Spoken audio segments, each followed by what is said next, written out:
So this presentation is about methodology for clinically driven interactive segmentation evaluation, primarily looking at volumetric images.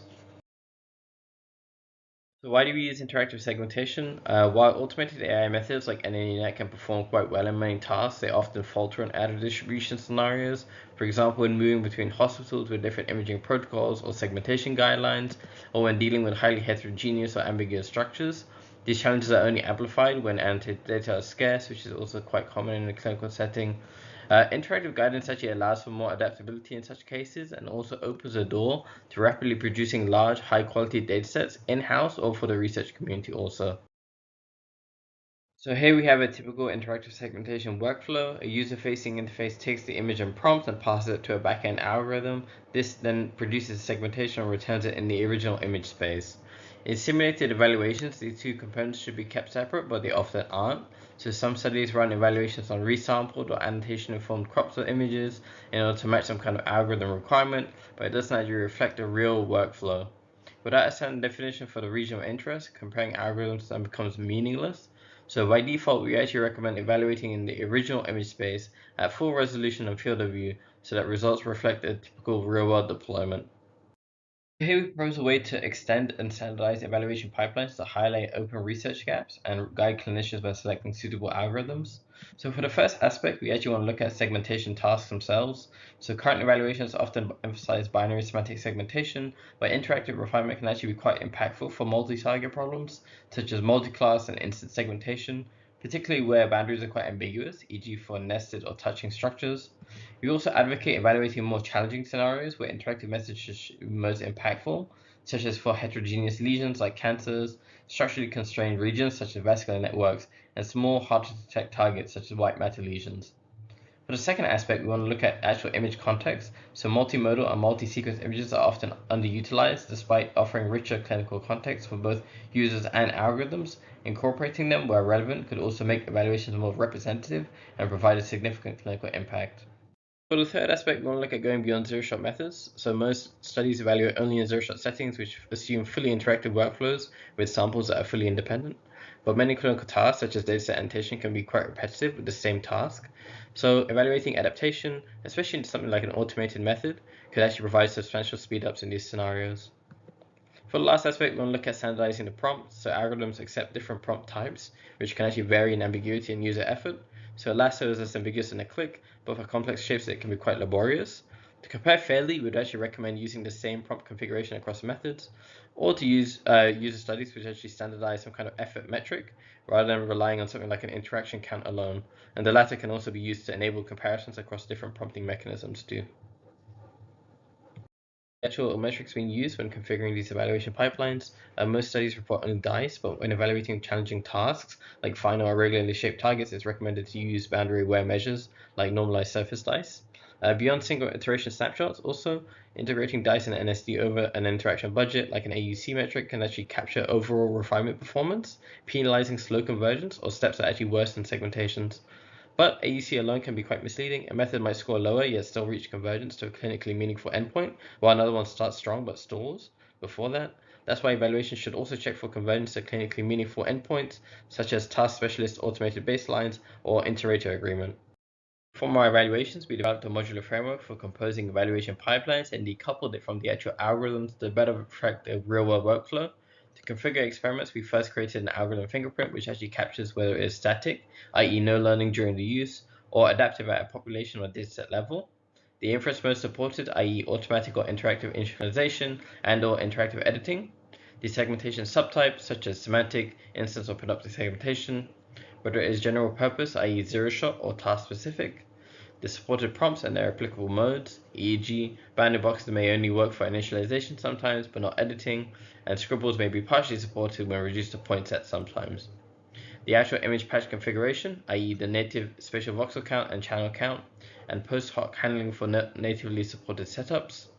And for learning-based models, the image modalities or sequences used during training. We then create a task fingerprint describing the request structure expected by an algorithm, including the dataset source, segmentation subtype, and any target descriptors, allowed inference modes and possible prompt configurations for each inference mode, and the actual image patch configurations, i.e. the voxel count, channel count, modalities, or sequences.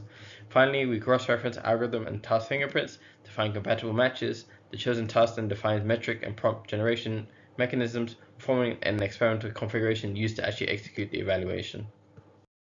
So here we have the actual algorithm fingerprints for the methods that we evaluated. So ticks indicate native support, tildes indicate partial compatibility, and crosses indicate incompatibility. For example, SAM2 is a fully static general purpose algorithm which supports interactive use but is incompatible with automatic segmentation. It natively supports binary semantic segmentation, points and bounding boxes. Scribbles are also partially supported as point sets, but lassos are unsupported. SAM2 can also handle varying voxel counts by performing slice-wise inference by resizing to the native voxel count of 1024 squared, and is also partially compatible with multimodal datasets as it natively accepts 3 RGB input channels. Actually outline our task fingerprints, so evaluations were run in the original image space, which is signaled by the default voxel count and image spacing values. As an aside, we actually kept this field so that future studies can standardize patch configurations in order to isolate other factors in algorithm design. We analyzed 4 complexity axes, so variation in voxel count, image anisotropy, target geometry, and target size. Constrained by the actual algorithm fingerprints, we also selected binary semantic segmentation problems on single modality images with fully interactive point-based simulations across 5 MSD tasks. So we used whole hippocampus, tumor core, whole pancreas, whole prostate, and lung lesions. For the multimodal datasets such as BRAT, we chose the modality that best represented the target. We can now define our experiments. So for the prompter, we sampled 1 point per class per iteration uniformly at random from the error regions between the prediction and reference annotations. So each simulation ran up to 100 edits, and at each iteration we recorded Dyson NSD metrics, and also at the end, Dyson NSD AUC metrics, normalized by the interaction count.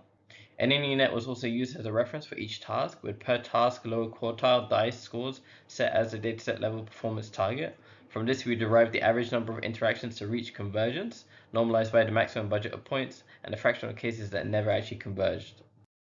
For variation in actual image voxel count, performance trends varied by volume size, but generally at early interactions like here, 2D methods lag behind the 3D ones.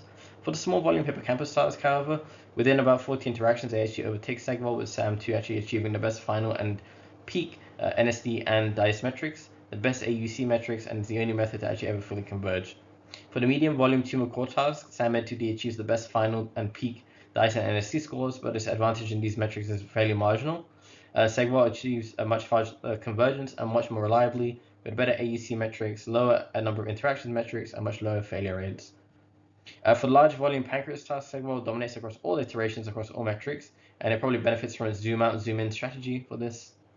SAMED3D consistently underperforms all other algorithms, probably due to the fact that it only retains foreground points and uses random sampling on point-centered resampled boxes for performing inference. This can actually cause unrecoverable errors at boundary regions and highlights the importance of minimizing information loss when mapping inputs to model space.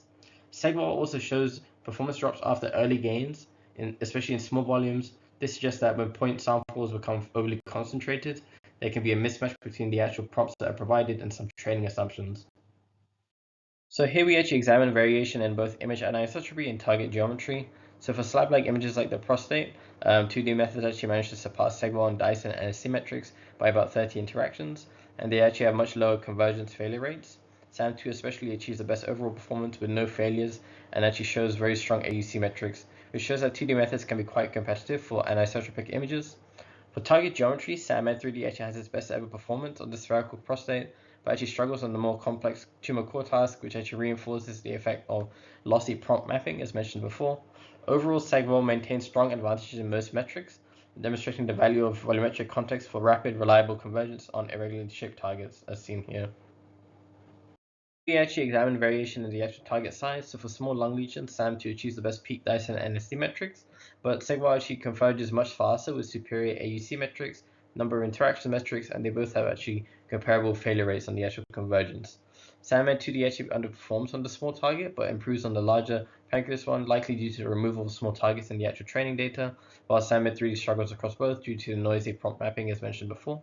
For larger pancreas targets, segvol actually dominates across all metrics, which shows that dynamically adapting to target scale enables robust and rapid convergence. So looking ahead, we actually aim to use user studies to better estimate prompt placement effort and to actually guide some more realistic prompting strategies. We also plan to evaluate a broader range of recent algorithms and to actually extend comparisons to tasks beyond the actual natively supported algorithms ones. Finally, we'll actually look to address data leakage risks, since many algorithms are actually built on foundation models trained on large public datasets.